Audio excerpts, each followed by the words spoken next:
이 기독론에 있어서 굉장히 중요한 것이 하나님의 공의, 하나님의 사랑. 하나님의 공의라고 하는 것은 하나님의 율법에 의하여서 용납 못합니다. 그대로 판결하고 심판하는 거, 그게 바로 하나님 공의의 절대적인 공의입니다. 용납 못합니다. 그래야 하나님의 공의가 사는 겁니다. 사소한 일로 인해서 부모님 때문에, 자식 때문에, 우리는 그렇게 인간의 정을 가지고 관계성을 가지고 말할 수 있지만 하나님은 용납 안 합니다. 하나님의 공의는 절대적입니다. 동시적으로 이 하나님의 우리 기독론에 있어서 하나님의 사랑을 알아야 됩니다. 그래서 하나님의 공의와 사랑은 대조적이에요. 공의를 하려고 하면은 사랑이 무너져 버리고 그러잖아요. 공의대로 판결 심판해야 되잖아요. 그래야 공의가 살지요. 법이 사는 거거든요. 그 법대로 하다 보니까 하나님 사랑이 무너져 버리는 거예요. 하나님의 사랑이 하다 보니까 공의가 없어져서 무질서하게 돼 버려요. 그래서 기독론에서 제일 중요한 것은 하나님은 영이신데 그 영 되신 하나님이 우리 육신을 입고 오셔가지고 죄 없는 하나님, 죄 없는 예수 그리스도에게 하나님의 공의를 십자가에다가, 원래 십자가 나무에 죽는 것은 저주를 받는 것이에요. 하나님의 공의, 하나님의 율법에 의하여 준행하지 못한 거 저주를 받아야 돼요. 근데 하나님이 성육신 되신 예수 그리스도로 하여금 나무에 달려 죽는 거예요. 이게 바로 뭡니까? 하나님의 공의, 하나님의 율법 살았다는 거예요. 용납 못한다는 거예요.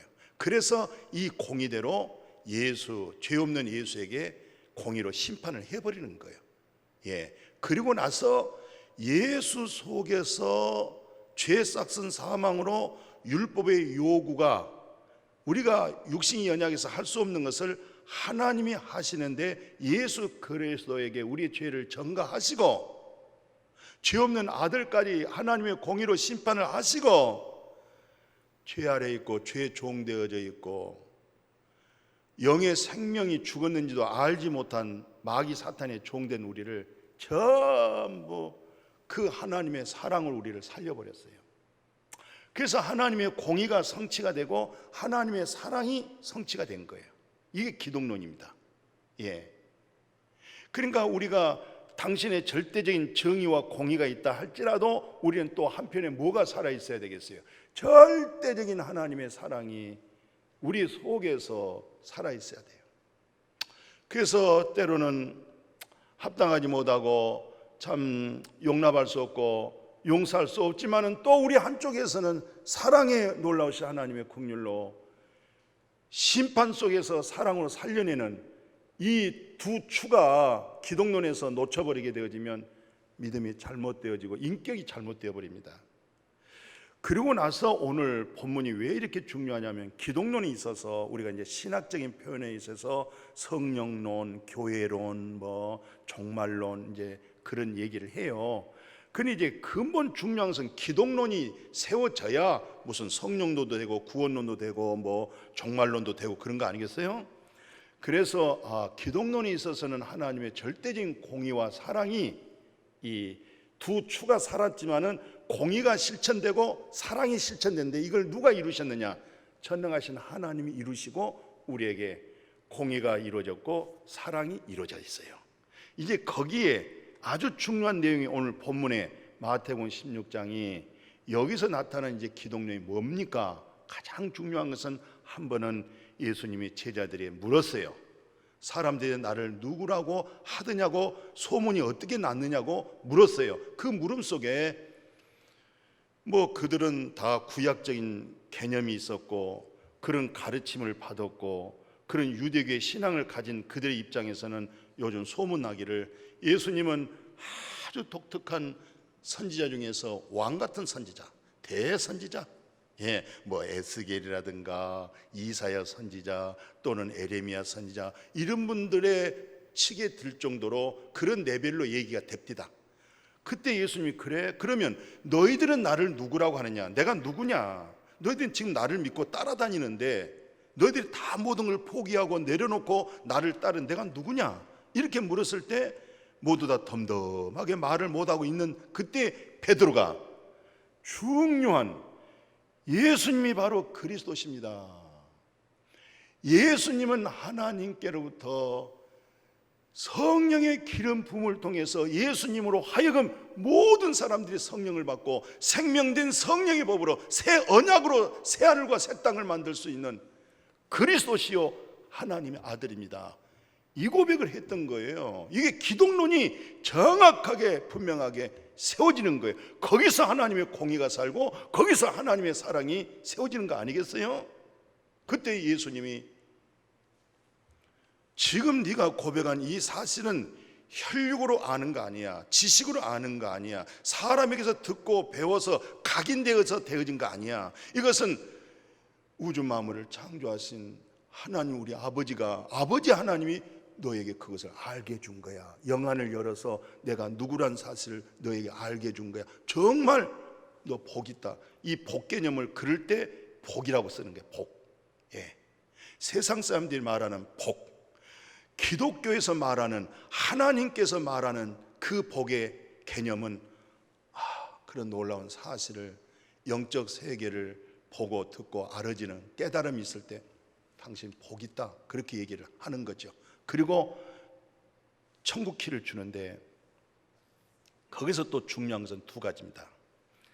이 지상에다가 우주 만물을 창조할 때 하나님의 그 디자인이 뭐였느냐? 그 디자인이 먼저 교회를 세우려고 하는 목적 가지고 우주 만물을 창조했어요. 그 디자인 속에 나타나는 그 인테리어를 이제 주님이 작업을 만들어 가는데, 바로 교회라고 하는 것은 네가 지금 그리스도라고 그랬지, 그리스도 위에 세워지는 것을, 그것을 교회라고 그러는 거야.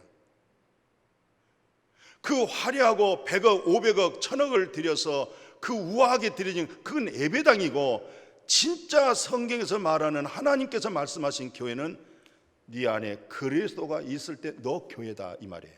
네가 교회다 이 말이에요. 이게 이제 교회라는 것을 우리가 이제 인식됐어요. 내가 교회구나.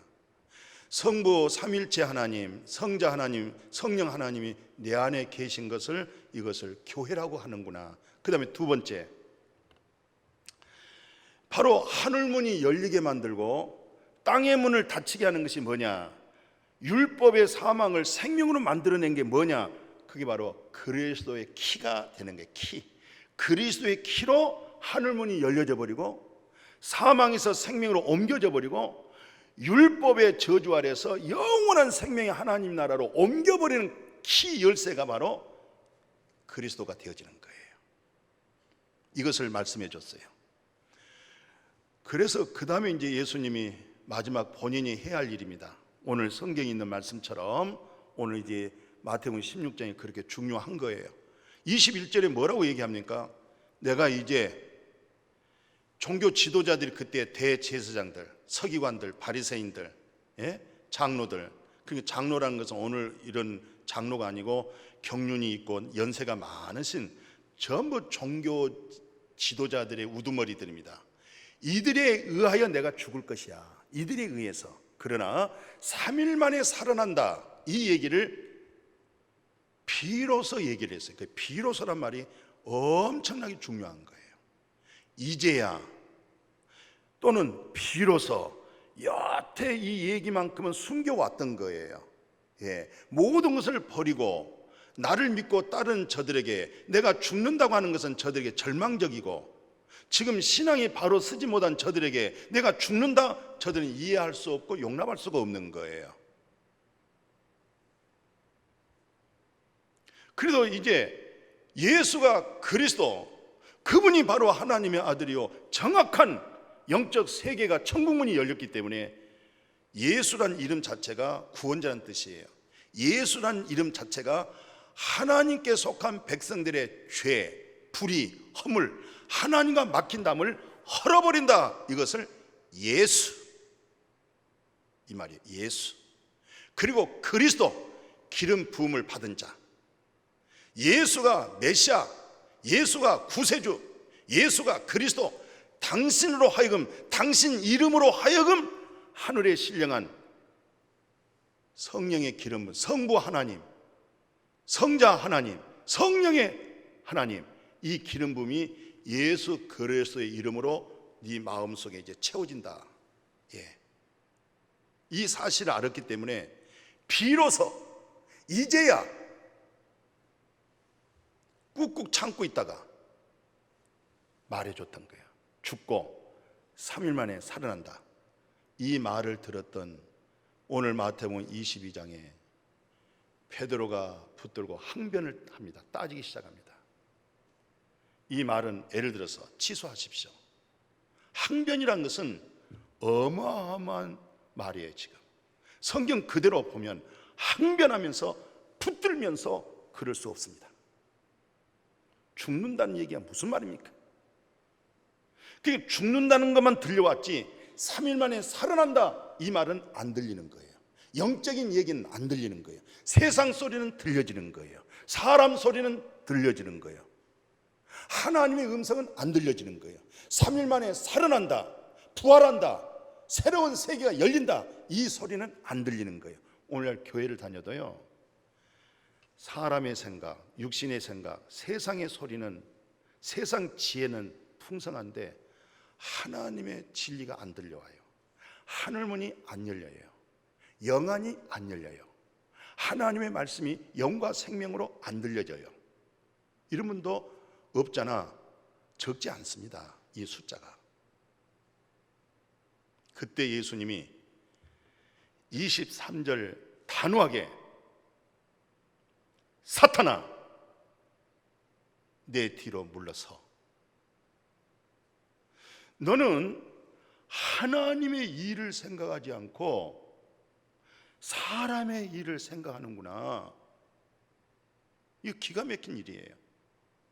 어쩌면서 인간적인 도리로서는 예수님이 십자가에 또 예수님이 죽는다고 하니까 예수님 염려하지 마세요. 우리가 목숨 걸고 주님을 지켜드리겠습니다. 염려하지 마세요. 죽는 일은 없을 거예요. 얼마나 위로가 되는 말이에요. 인간적으로는. 그래 너 가슴속에 지금 칼을 품고 있지. 나를 보호하고 이스라엘을 독립해서 내가 왕이 되고 너희들 뭐 한 자리 하려고 지금 그러잖아. 응? 예수님 다 알고 있어요. 그래서 예수를 배신하고 다 떠날 줄도 예수님은 다 알고 있어요. 그러나 나중에 성령이 임해버리면, 진리의 성령이 참되고 옳은 것에 눈이 떠져버리면, 참된 진리가 그 속에 들어가 버리면, 그때는 너희들이 진리에 속한 사람이 돼. 하나님 편에 서는 사람이 돼버려. 지금은 안 돼. 지금은 안 돼. 사탄아, 너 내 뒤로 물러서. 너 하나님의 일은 생각하지 않고 사람의 일을 생각하는구나. 사탄이라는 것은 굉장히 안 좋은 것이고 나쁜 건 줄 알았더니 사람의 생각, 육신의 생각이 이게 바로 사단의 역사였구나. 평생 믿음 생활하면서 계속 사람의 일, 사람의 생각, 육신의 생각 속에 빠져 있는 사람이 있어요. 그것이 마침 하나님의 일처럼 생각하고 있어요. 그 속에는 하나님의 음성 안 들려집니다. 그 속에는 영안이 안 열려집니다. 그 속에는 신령한 것과 세상 것 분별을 못하고 있습니다. 외로 본인의 의가 될 수가 있습니다. 자기의 정직성이 있습니다. 자기 양심의 법을 가지고 있습니다. 이것으로 하나님과 예수를 믿으려고 하는, 때로는 그런 사람이 아주 적지 않습니다. 여러분과 저는 세례받은 사람들입니다. 세례라고 하는 것은 예수 그리스도와 연합해서 죽었다 이 말이에요. 예수님이 십자가에 못 박혀 죽을 때 내 속에 있는 정, 내 속에 있는 욕심이 함께 죽었다 이 말이에요. 그리고 지금 사는 것은 예수님이 죄값으로 죽었기 때문에, 죄 심판이 끝났기 때문에 더 이상 무덤에 머물러 있을 수 없어. 끝났으니까, 계산했으니까, 청산했으니까 이제는 부활했던 거예요. 우리는 그 부활과 연합이 된 겁니다. 예수님의 부활로 거듭난 생명을 갖는 겁니다. 영생을 갖는 것입니다. 이런데 야고보 선생은 이렇게 영생 가운데 있을 때 야고보서 1장에 뭐라고 우리한테 주문하냐면 12절 그 14절 내용 보면은 시험이 온다는 거예요. 시험을 참는 자가 복이 있다 그래요. 시험을 참는 자는 복이 있나니 이 사람은 질 견디어서 낸 자다. 시험을 잘 참은 사람은 잘 견디는 사람이에요. 무엇으로 견디느냐면 내 의로, 내 정신력, 이념과 인내심으로 견딘 것이 아니라 그리스도로 이겨내는 거예요. 세상을 주님이 이기셨어요. 내 안에 계신 그리스도로 하여금 그리스도를 붙들고 있으면 그리스도로 하여금 승리가 되어질 줄로 믿습니다. 그래서 그 시험을 참는 자가 복이 있다. 면류관이 너의 것이다. 그런데 사람들, 오늘 교회 다니는 사람들의 모든 사람들 행편을 봤더니 모든 사람들의 시험이 어디서 오느냐? 그 하반절 보십시오. 야고보서 1장 뭐라고 기록되어 있어요? 14절 보십시오. 다 자기 욕심에서 시험 들더라는 거예요. 자기 욕심이라는 것은 자기 의가 시험 들어요. 자기 열심이 시험 들어요. 내 속에 있는 탐심, 내 속에 있는 욕심, 내 가지고 있는 이기적인, 여기서 내 욕구가 채워지지 못하니까, 인정받지 못하니까 여기서 넘어지는 거예요. 여기서 시험 든 거예요. 왜? 하나님은 시험 안 받아요. 하나님이 무슨 시험 받습니까? 하나님이 누구한테 시험 받습니까? 내 안에 계신 그리스도가 누구한테 시험 받습니까? 내가 내 욕심으로, 내가 내 탐심으로, 내가 내 의로, 내가 내 이기적으로, 내가 내 욕구대로 안 되니까 내가 거기서 넘어지는 거예요. 거기서 내가 시험 드는 거예요. 내 안에 있는 그리스도가 그게 바로 교회였구나, 그게 바로 반석이었구나, 이게 바로 천국문을 여는구나, 여기서 하나님의 모든 말씀을 분별할 수가 있었구나. 이 진리, 이 기독론, 하나님의 공의, 하나님의 사랑을 알아질 수 있기를 주의 이름으로 축복합니다. 그래서 유명한, 정말 우리 마음속에 와닿는 말씀, 누가복음 15장에 탕자들이 아버지 품에 나가가지고, 아버지 품에 나가서 뭐하고 있었느냐, 다 허랑방탕하고 결국 나중에는 돼지를 키우는 농부가 되어버렸어요. 돼지가 먹는 쥐열매를 먹으면서 거기서 한 끼, 두 끼, 하루, 두 이렇게 삶을 살아가고 있었어요. 그런데 너무너무 가물어서, 흉년 들어서 돼지가 먹는 쥐열매 가지고 배를 채울 수가 없는 거예요. 그 마지막 바닥치는 그 인생 속에서 성경 그대로 스스로 돌이켜서 아버지의 품이 그리워졌던 거예요. 구원은 3단계 있습니다. 내가 과거에 사망에서 생명으로 옮겨진 구원이 있어요. 죄인이 의인이 되어지는 구원이 있어요. 육신의 것이 하나님의 나라로 옮겨진 구원이 있어요. 이것은 과거 구원이에요. 그리고 현재 구원은 내 안에 있는 그리스도로 하여금 내가 죄 사함을 받았어, 죄 없이함을 받아버렸어, 하나님의 의를 얻어버렸어. 그 의가 내 입에서, 내 삶 속에서, 내 행실에서 흘러나오는 것, 이것을 현재적인 성화의 구원이라고 그래요. 이것이 영은 거룩하고 혼은 타락되어졌는데 이 영이 내 혼을, 내 이성을 지배하고 다스렸을 때에 영의 지배를 받은 내 이성이, 내 혼이 이제는 하나님의 사람으로 성품되어진 현재적인 구원, 이걸 성화구원이라고 그래요. 그런데 이 성화구원도 내 힘으로 능으로 되지 않아요. 빌립보서 1장 12절, 빌립보서 2장 13절, 너희 속에서 행하시는 이는 그리스도야. 네 속에서 착한 일을 하게 하신 이는 하나님이야. 나는 자랑할 것이 없어. 내 육신 속에는 선한 것이 없어.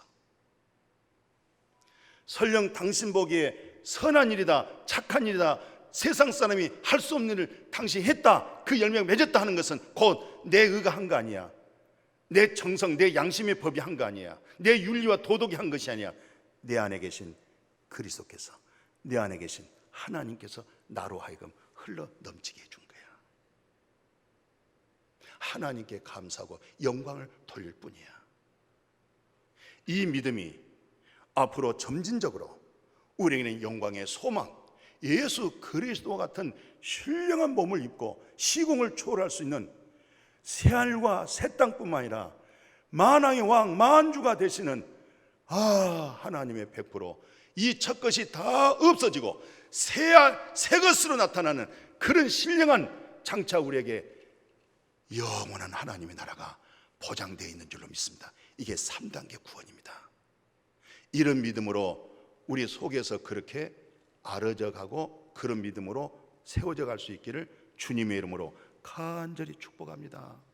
그래서 이 탕자가 과거에 구원받은 사람이잖아요. 탕자가 과거에 아버지 품에 있었잖아요. 과거에 아버지의 기업을 받았잖아요. 그리고 현재는 완전히 방탕하게 돼버렸잖아요. 여기서 돌이키는 겁니다. 여기서 다시 아버지 품으로 가는 겁니다. 아버지가 멀리 있다가 쫓아와가지고 입을 맞추면서 살찐 송아지를 잡고 가락지를 끼워주고 신발을 시키면서 잔치하는 것, 현재적인 항상 과거의 구원이 현재적으로 항상 의와 희락과 평강이 성령을 통해서 넘쳐나기를 주의 이름으로 축복합니다. 그 놀라운 삶은 앞으로 미래지향적인 우리 영광의 그리스도의 심판 때에 나타나서 다 상급이 됩니다. 우리는 하고 다 잊어버렸지만 우리 하나님은 나로 하여금 맺어진 열매 다 상이 될 줄로 믿습니다. 그래서 사도 바울 선생님이 모든 성경 66권을 요약해서 로마서 8장에 뭐라고 기록을 했어요? 기가 막힌 말씀이었어요.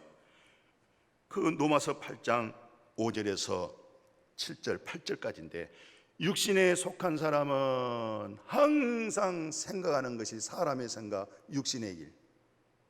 그러니까 육신에 속한 사람은 하나님의 일을 할 수가 없는 거예요. 왜냐하면 하나님을 분노하게 만들고 진노를 일으키고. 그러나 영에 속한 사람, 그리스도의 영에 속한 사람, 자기 안에 있는 그리스도로 하여금 착한 일을 만들어내진 그 사람들은 영의 생각에서 여기가 평화가 넘치고 머리가 그리스도의 평화로 가득 채워져서 그 입에서 나오는 것이 덕스럽고 평강을 끼치고 모든 자에게 유익을 주고, 영의 생각이 생명과 평강이고 영의 생각이 하나님을 기쁘게 하는 그 믿음이 되어질 줄로 믿습니다. 이제 말씀을 정리하고자 할 때에 그렇게 신앙이 좋고 주전시대 인물이 하나가 다윗이 있습니다. 이 다윗이 정말 예수님도 마태복음 20 거기 3장인가요? 다윗의 믿음까지 증거했잖아요. 다윗은 예수 그리스도를 자기 주인으로 불렀지 않느냐 이 말이에요. 그렇게 인정했잖아요 지금. 근데 그 다윗이 어느 날 참 한 여인을 자기가 취하고 나서 그 여인이 임신했다는 사실을 정보를 듣고 바로 그 남편이 누군가 봤더니 정말 충성스러운, 정말 둘도 없는 충성스러운 군인이 있었어요. 장교가 있었어요. 우리아가 있었어요. 특사 훈련을 보낸 거예요. 특사 휴가를 보낸 거예요. 최고의 맛있는 정말 기름진 음식으로 최고의 고급스러운 술로 대접을 하고, 그 다음에 집에 가서 사랑하는 아내와 잠자리를 이룰 수 있도록 해서 그 임신된 그 아이가 바로 네 아이라는 것을 만들어가는 과정에 있어서 이 우리아가 그 말을 따르지 않고, 지금 이런 어려운 형편에 이 전쟁 이 사이에 내가 어떻게 집에 가서 사랑하는 아내와 잠을 잘 수 있겠습니까? 하고 세상에 그 왕실 다른 뜰에서 잠을 자고 있는 거예요.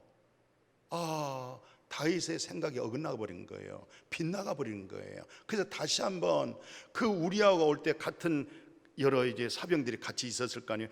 또 한번 만찬을 베풀어서 그 다음에 이제 우리아에게 너 꼭 집에 가서 자라 했는데도 또 자기 데려온 부하들과 같이 또 합숙 잠자리고 있었던 거예요. 다윗이 편지를 써서 지금 전쟁 가운데 있는 사령관에게 뭐라고 편지를 쓰냐면, 이 편지를 보고 이 우리아를 가장 아주 치열한 전쟁에 앞서게 해서 죽게 만들어라. 이 편지를 우리아가 들고 나갑니다. 편지를 뜯어보지도 않고 그대로 들고 사령관한테 드렸더니 사령관이 딱 보고 왕의 명령에 따라서 우리아가 죽습니다. 그리고 이제 잊어버렸습니다. 다윗 마음이 평안합니다. 죄라고 하는 것은 두 군데서 해결돼야 돼요. 전능하신 하나님께로부터 해결돼야 되고, 내 양심의 법에서 해결이 돼야 됩니다. 내가 아무리 양심에서 내가 노력하고 힘쓰고 준행했어도 하나님께서 해결되지 아니한 것은 해결이 안 되는 거예요. 또 하나님께서 해결한 것을 내가 덥석 은혜로 받아들이지 않으면 그것도 안 되는 거예요. 두 군데서 해결이 돼야 되는 거예요. 이제 다윗은 스스로 자신 속에 이제 다 죄가 숨겨지고 감춰진 걸로 생각했는데, 나단이라고 하는 목사님이, 나단이라는 선교사가, 나단이라는 선지자가 와서 설교를 하면서 거기서 다윗이 그대로 순수하게 거기서 거꾸러집니다. 거꾸러지면서 그래도 내가 윤리적으로나 도덕적으로나 모든 이스라엘 백성 중에 인정받은 사람인데 내가 왜 이 모양 이 꼴 되었을까 하고 계속 살피는 중에 시편 51편에서 어머니가 나를 태어나게 할 때 내가 죄 가운데서 태어났구나. 이 속에 있는 죄가 범죄하게 했구나. 이것은 범죄야. 이 범죄의 근원이 어딜까? 내 속에 있는 죄야. 이 죄는 수없는 범죄할 수 있는 가능성이 있는데 내가 엄마의 모태로부터 흉악한 죄인이었구나 하는 것을 깨달았어. 그리고 하나님 앞에 부리짖고 울고 예통하다가 하나님 공의를 깨달았고 하나님 사랑을 깨달아가지고 인생의 최고 행복이 뭐야? 저 사람 행복한 사람이다. 아니, 인생에서 최고 복받은 사람이 뭐야? 하나님의 수직관계에서 불법 사함 받아버리고 죄가 완전히 가려워졌을 때 이 놀라우신 하나님의 은혜법을 다윗이 거기서 눈이 떠졌던 거예요. 이것을 사도 바울이 성경을 옮겨올 때에 로마서 4장에다가 일하고 싹 받은 것은 은혜가 아니야. 대가를 받는 거야. 일을 아니할지라도 경건치 아니한 자를 의롭다 하시는 일을 믿으면 그 믿음 자체를 하나님께서 의로 여겨줘. 이것을 불법 사함 받아버리고 하나님께서 너에게 죄가 인정치 아니한 자, 그 자가 바로 행복한 사람이고 그 사람이 진짜 복받은 사람이야. 행복과 복의 개념을 거기서 정리해 주는 거예요. 이 은혜 받으셨습니까? 하나님께서 이 엄청난 은혜의 손을 내밀 때에 내가 믿음으로 그 손 잡았습니까? 그래서 이것을 에베소서 2장 8절에 하나님의 은혜를 믿음으로 구원을 얻었다. 이것은 너에게서 난 것이 아니고 하나님의 선물이다. 너는 너를 자랑하지 마. 네가 엄청난 비밀을 깨달았어? 은혜 받았어? 하나님 봤어? 너 자랑하지 마. 예수 그리스도를 잘 증거해서 예수 내 구주로 옛사람이 죽고 그리스도로 살 수 있는 그 복음을 전하는 것이 진짜 하나님의 사람이야. 너 잘못 깨달음과 잘못된 지식을 가지면 너는 아주 무서운, 너는 교주야, 교주. 이단에 가까운 아주 무서운 독소를 품을 수가 있어. 다윗이 하나님의 은혜를 깨닫고, 사도 바울은 내가 나된 것은 하나님의 은혜로다. 내가 그 어떤 누구보다도 더 많이 수고하고 더 헌신해서도 그것은 내게 주신 은혜야. 은혜로 하여금 되어진 거야.